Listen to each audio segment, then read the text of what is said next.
Hello दोस्तों, आप सबका हमारे YouTube चैनल पे स्वागत है।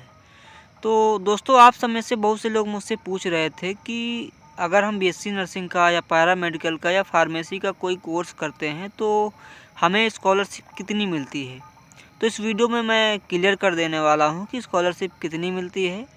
अगर आपने भी 2021 और 22 के लिए एडमिशन ले लिया है तो आपके लिए अभी भी एक मौका है कि आप स्कॉलरशिप का फॉर्म फिल कर सकते हो, क्योंकि अभी भी जो स्कॉलरशिप का फॉर्म फिल करने की लास्ट डेट है वो 10 जनवरी है। आप 10 जनवरी तक इसका फॉर्म फिल कर सकते हो दोस्तों। इसके बाद आपको मौका नहीं दिया जाएगा, क्योंकि हर साल लगभग पिछले साल की भी अगर बात करें तो 10 जनवरी तक इसकी डेट थी और 10 जनवरी के बाद इसकी डेट नहीं बढ़ाई गई थी, उसके बाद करेक्शन हुआ था।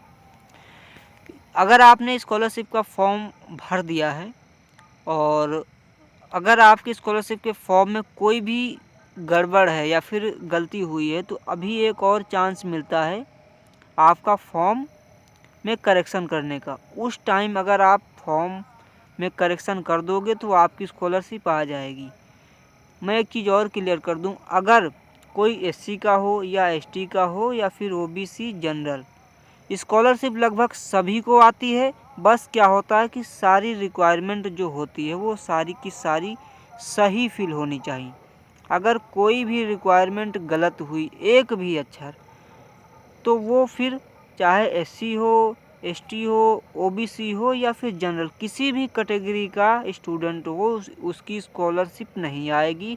फिर चाहे उसने जितनी भी अपने कॉलेज की फ़ीस भरी हो, चाहे उसने 1 लाख 2 लाख जितनी भी भरी हो, उससे कोई मतलब नहीं। अगर आपने स्कॉलरशिप का फॉर्म भरते वक्त सही सही चीज़ें नहीं डाली होंगी तो अभी भी मौका मिलता है, ऐसा नहीं।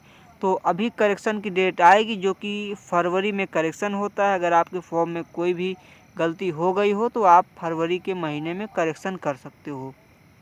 तो अभी क्या है, अगर आपका एडमिशन हो गया है तो आप अभी स्कॉलरशिप का फॉर्म 10 जनवरी तक फिल कर सकते हो। अब हम इस वीडियो में बात करने वाले हैं कि बीएससी नर्सिंग और पारा मेडिकल की स्कॉलरशिप कितनी आती है दोस्तों। चलिए हम जानते हैं सबसे पहले पारा मेडिकल कोर्स की। दोस्तों क्या है कि पारा मेडिकल कोर्स की अलग अलग फ़ीस होती है। किसी कॉलेज की फ़ीस 1 लाख है, तो किसी कॉलेज की फ़ीस 50,000 है, तो किसी कॉलेज की फ़ीस 20,000 है और किसी कॉलेज की फ़ीस 10,000 है। इस तरीके से हर कॉलेज की फ़ीस अर्थात हर यूनिवर्सिटी की कह सकते हैं या इंस्टीट्यूट की फ़ीस कह सकते हैं, अलग अलग होती है। और स्कॉलरशिप भी आपकी फ़ीस पर ही डिपेंड करती है दोस्तों।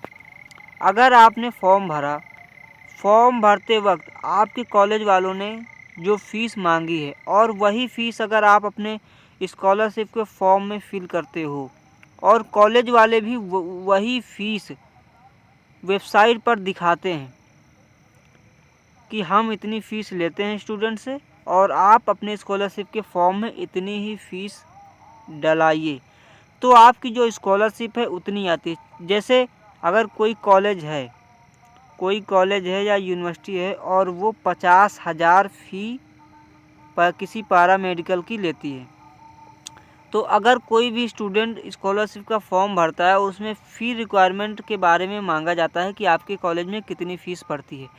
तो अगर वो कॉलेज 50,000 फ़ीस लेता है तो स्टूडेंट को 50,000 रुपये उसमें अपने फॉर्म में डालना होगा। अगर स्टूडेंट 50,000 रुपये फॉर्म में डालता है तो उसकी जो स्कॉलरशिप आती है तो वो लगभग 45 से 50,000 तो आ ही जाएगी। इससे 45 से कम नहीं आएगी दोस्तों, इससे ज़्यादा ही हो सकता है आए। बस आपका कॉलेज भी दिखाता हो कि हम इतनी फ़ीस लेते हैं।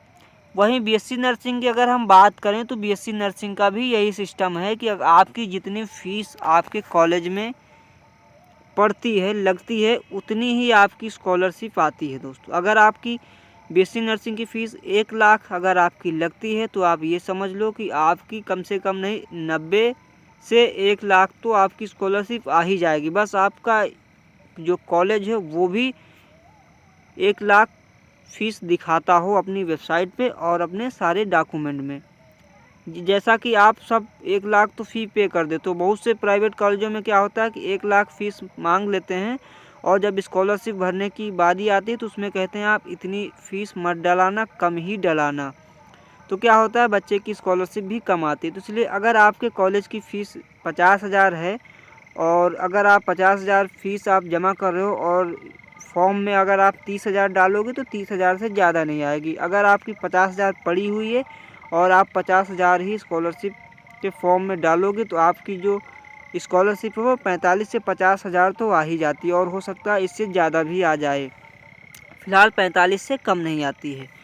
तो आप कोई भी कोर्स करिए, चाहे वो बीएससी नर्सिंग हो गया, फिर पैरामेडिकल का कोई कोर्स हो गया, या फिर बी फार्मा, डी फार्मा, कोई भी आप कोर्स करिए तो आपकी जितनी फ़ीस होती है उससे कम स्कॉलरशिप नहीं आती है। दोस्तों ये चीज़ आप लोग अपने दिमाग में बैठा लीजिए। कोई सवाल है तो कमेंट करना। आई होप कि आपके सारे सवालों का जवाब मिल गया होगा।